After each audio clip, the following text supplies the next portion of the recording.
Oke, selamat pagi, selamat siang, selamat malam, Pak Gugu dan teman-teman semua. Perkenalkan kami dari kelompok C, kelas pengauditan sistem informasi kelas C, akan mempresentasikan hasil diskusi kami mengenai disaster recovery planning dan end user computing.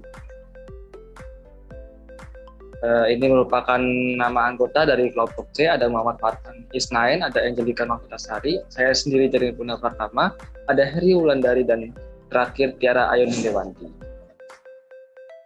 Berikut merupakan table of content yang akan kita bahas untuk pada presentasi kali ini. Ada overview dari disaster recovery plans yang berikutnya akan langsung dibahas dengan problem 4. Kemudian juga ada overview dari end user computing yang juga akan langsung dibahas di problem 8. Pertama, untuk overview terlebih dahulu mengenai disaster recovery planning. Jadi terdapat kantor pusat Hillcrest Corporation, sebuah perusahaan swasta dengan penjualan tahunan 15,5 juta dolar US terletak di California yang menyediakan 150 klien itu layanan perangkat lunak hukum online. Nah, perusahaan ini juga sudah berkembang besar sejak didirikan dari 3 tahun lalu dan departemen pemrosesan datanya telah berkembang cukup baik untuk mengakomodasi pertumbuhan ini. Karena presiden dan personel penjualan Hillcrest menghabiskan banyak waktu di luar perusahaan, perencanaan fasilitas dari teknologi informasi Hillcrest itu sendiri diserahkan pada para profesional pemrosesan data. Nah, baru-baru ini Hillcrest itu memindahkan kantor pusatnya ke gedung yang baru di pinggiran kota. Ketika merombak gedungnya itu, para arsitek juga masih mempertahankan sebagian besar eksterior dari kayu ya untuk di seluruh interiornya.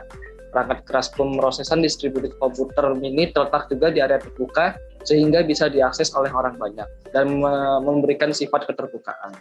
Sebelum menempati fasilitas baru ini, inspektur kota pun juga sudah menyatakan bangunan itu aman, memiliki alat pemadam kebakaran yang memadai, adanya pintu keluar yang memadai juga, dan juga banyak fasilitas lainnya. Dalam upaya memberikan perlindungan lebih lanjut untuk basis data besar informasi kliennya, Hillcrest ini menerapkan adanya pencadangan data pita ya, yang secara otomatis itu dia mencadangkan di setiap minggu malam, menghindari adanya gangguan dalam operasi dan prosedur sehari-hari. Semua kaset kemudian diberi label dan disimpan dengan hati-hati di rak yang disediakan untuk tujuan di Departemen Pemrosesan Data. Jika diperlukan, terdapat juga data nomor telepon dari Departemen Pemrosesan Data yang mungkin ada keadaan yang darurat telah terjadi. Kemudian juga baru-baru ini Hillcrest pun meningkatkan asuransi kewajiban untuk kehilangan data dari $50.000 menjadi $100.000. Sayangnya pada Sabtu lalu kemarin gedung markas Hillcrest ini mengalami hancur karena adanya kebakaran oleh api, dan juga perusahaan sekarang harus memberitahu kliennya bahwa semua informasi mereka telah dihancurkan. Oke, pertanyaan yang pertama, describe the computer security weaknesses present at Hillcrest Corporation that made it possible for a disastrous data loss. Jadi beberapa kelemahan di sini yang ada dimiliki oleh Hillcrest Corporation sehingga mengakibatkan adanya data yang hilang. Itu yang pertama, adanya tidak menyediakan fasilitas pemrosesan data duplikat. Jadi mereka hanya berpusat di gedung yang baru dibuat, sehingga karena mereka mempercayai adanya pendapat inspektur kota yang mengatakan bangunan itu jauh dari adanya bahaya kebakaran dan aman juga dengan memiliki kelengkapan alat pemadam kebakaran dan sebagainya, sehingga mereka memutuskan tidak menyiapkan adanya fasilitas pemrosesan data duplikat. Nah, kemudian juga kebijakan prosedur tape backup-nya yang otomatis itu juga hanya dilakukan di minggu malam. Jadi adanya data-data yang diproses dari setelah minggu malam sampai pada sebelum saat waktu kebakaran itu mengalami adanya hilang data.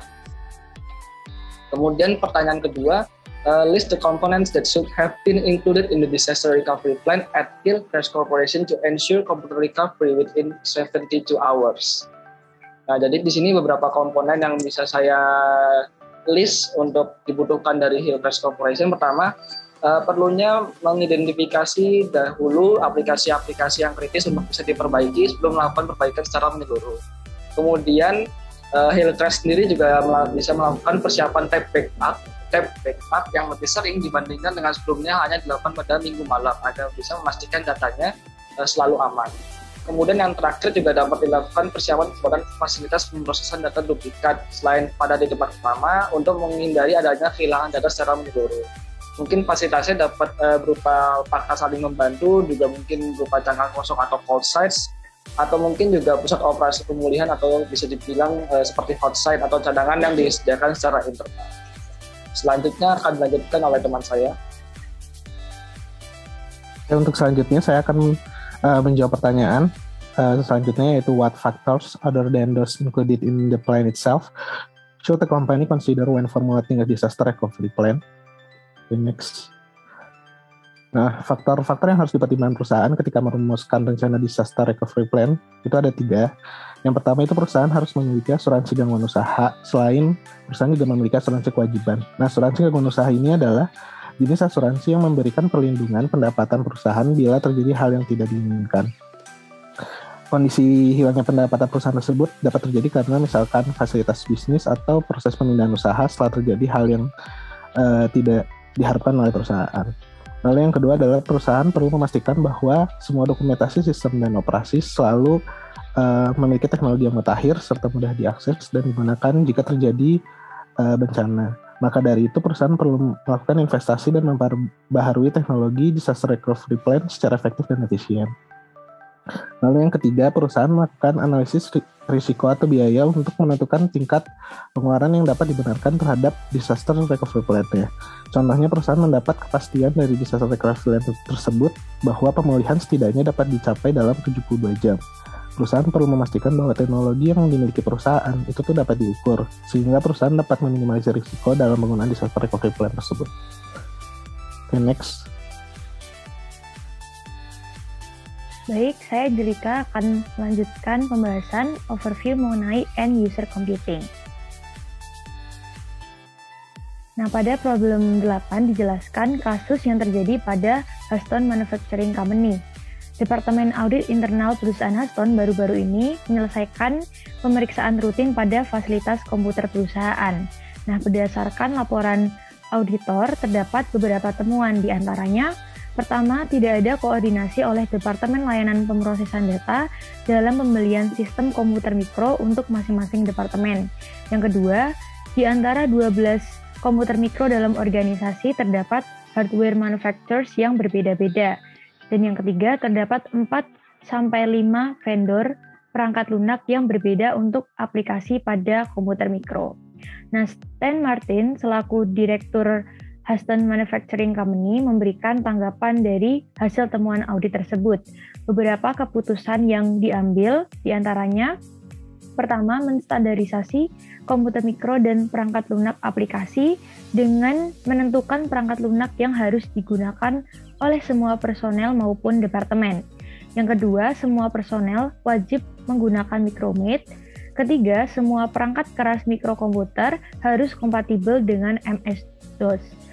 Dan yang keempat, paket yang digunakan dan setiap pembelian harus dengan persetujuan Departemen Layanan Pemrosesan Data. Sekian overview kasus, selanjutnya akan dibahas oleh teman saya. Baik, terima kasih. Saya Tiara akan melanjutkan pembahasan problem 8 and user computing pertanyaan pertama, yaitu when acquiring microcomputers for various departments in an organization, describe the factors related to. Yang pertama, computer hardware that needs to be considered during the initial design and setup phase of the microcomputer environment. Yang kedua, operating procedures and system controls that need to be considered. Next. Oke, jadi yang pertama, dalam mempertimbangkan hardware komputer yang akan digunakan, perusahaan harus menentukan hardware yang kompatibel. Jadi di sini yang dimaksud dengan hardware yang kompatibel adalah hardware yang digunakan ini memadai dan cocok dengan spesifikasi perusahaan. Seperti yang kita tahu pada soal, perusahaan ini memiliki berbagai macam software dan aplikasi yang dimiliki, sehingga hardware yang digunakan juga harus bisa cocok dengan apa yang perusahaan miliki. Kemudian yang kedua yaitu sistem jaringan. Jadi apa yang dimaksud dengan sistem jaringan di sini adalah perusahaan bisa menggunakan interface pada komputer mikronya yang dapat menghubungkan antar departemen, karena jaringan ini atau interface ini bisa menunjang komunikasi antar departemen. Kemudian yang ketiga, perusahaan juga dapat memiliki perangkat penunjang seperti adanya hard disk sebagai penyimpanan cadangan dan juga LAN atau local area network, atau bisa juga disebut dengan jaringan internet di perusahaan itu sendiri. Boleh di next? Yang kedua yaitu pertimbangan mengenai prosedur operasi dan kontrol sistemnya. Yang pertama, user friendly prosedur. Jadi prosedur yang dimiliki itu atau dibuat harus user friendly, alias prosedur operasi ini harus bisa mudah dipahami oleh pengguna supaya pengguna sendiri bisa dengan mudah untuk mengaplikasikan prosedur tersebut. Kemudian yang kedua yaitu keamanan data. Di sini yang dimaksud dengan keamanan data adalah adanya penggunaan password, enkripsi, dan file protection sebagai kontrol sistem dari data perusahaan itu sendiri. Kemudian yang ketiga yaitu adanya kontrak pemeliharaan. Jadi adanya kontrak ini diharapkan bisa bisa mengatur terkait pemeliharaan dan perawatan dari perangkat-perangkat yang ada di perusahaan itu sendiri. Selanjutnya bisa dilanjutkan oleh teman saya.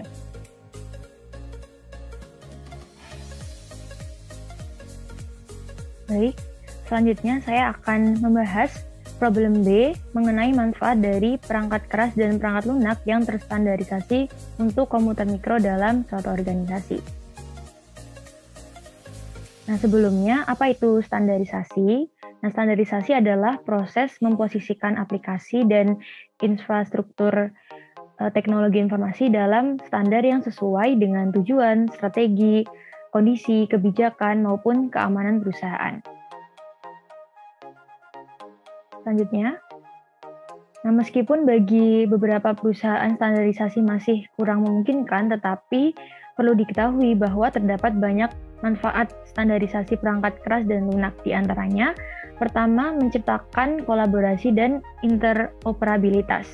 Nah, seperti yang terjadi pada perusahaan Eston, yang mana terdapat lebih dari satu penggunaan software maupun hardware mengakibatkan berbagai program atau versi dapat mencegah antar departemen maupun karyawan untuk berbagi dan meninjau pekerjaan satu sama lain.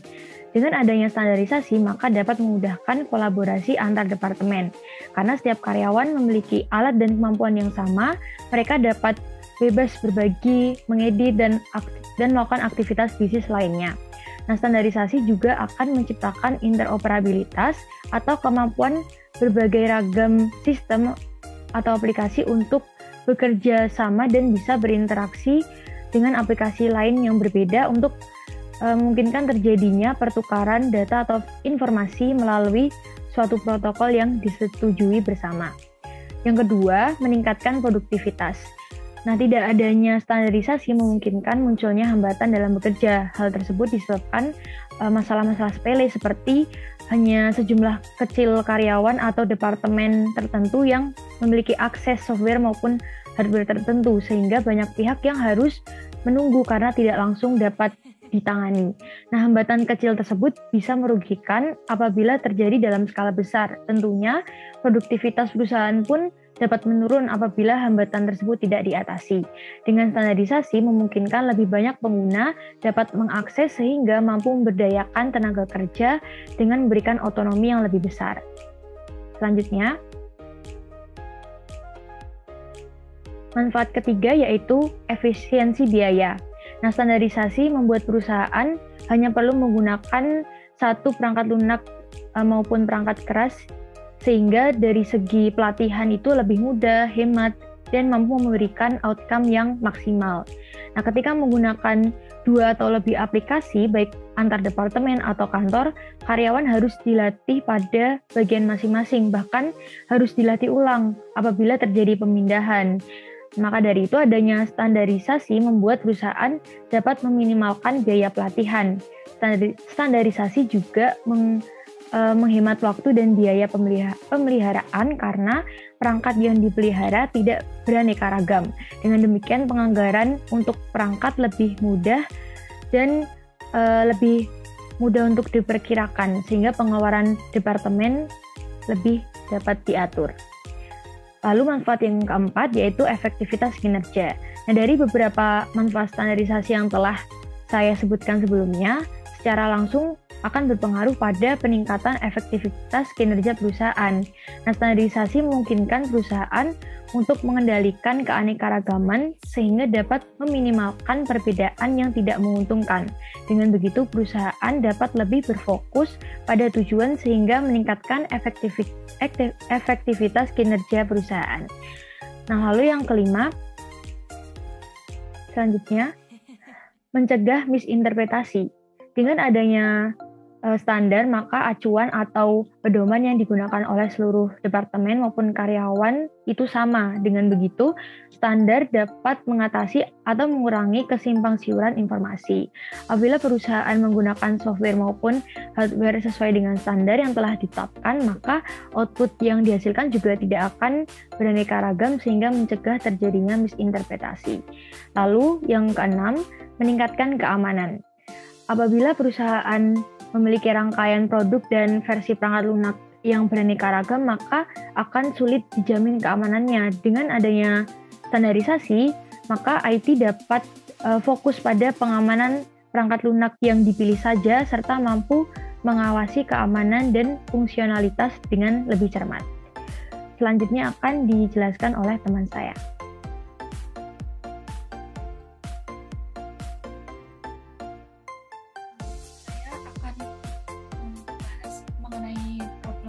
Bagian C, yaitu discuss the concern that the memorandum is likely to create for the microcomputer users at Boston Manufacturing. Next. Jadi masalah yang dikhawatirkan akan timbul akibat adanya memorandum tersebut. Yang pertama, di dalam soal disebutkan bahwa sebelum menerbitkan memorandum tersebut, Martin belum mencari tahu mengenai perangkat lunak apa yang dibutuhkan oleh para pengguna, sehingga hal tersebut dikhawatirkan dapat menyebabkan kegiatan operasi perusahaan menjadi tidak efektif apabila perangkat lunak yang dipilih oleh Martin tidak sesuai dengan apa yang dibutuhkan oleh pengguna. Selanjutnya, dalam memorandum tersebut tidak dijelaskan lebih lanjut terkait proses transisi atau langkah-langkah untuk mengubah aplikasi yang pengguna saat ini gunakan menuju aplikasi baru yang telah ditentukan, sehingga hal ini dapat menyebabkan pengguna merasa kebingungan dalam melakukan upaya transisi. Yang terakhir yaitu standarisasi perangkat lunak maupun perangkat keras dapat memperumit pengguna dalam proses pengembangan data di masa yang akan datang. Salah satu penyebabnya yaitu file data atau aplikasi yang pengguna saat ini miliki mungkin saja tidak kompatibel dengan aplikasi atau perangkat baru yang sesuai dengan standar, sehingga hal tersebut menyebabkan pengguna harus melakukan penyesuaian selama beberapa waktu terhadap aplikasi-aplikasi baru yang telah ditentukan. Next. Sekian presentasi dari kelompok kami. Mohon maaf apabila terdapat kekurangan. Terima kasih.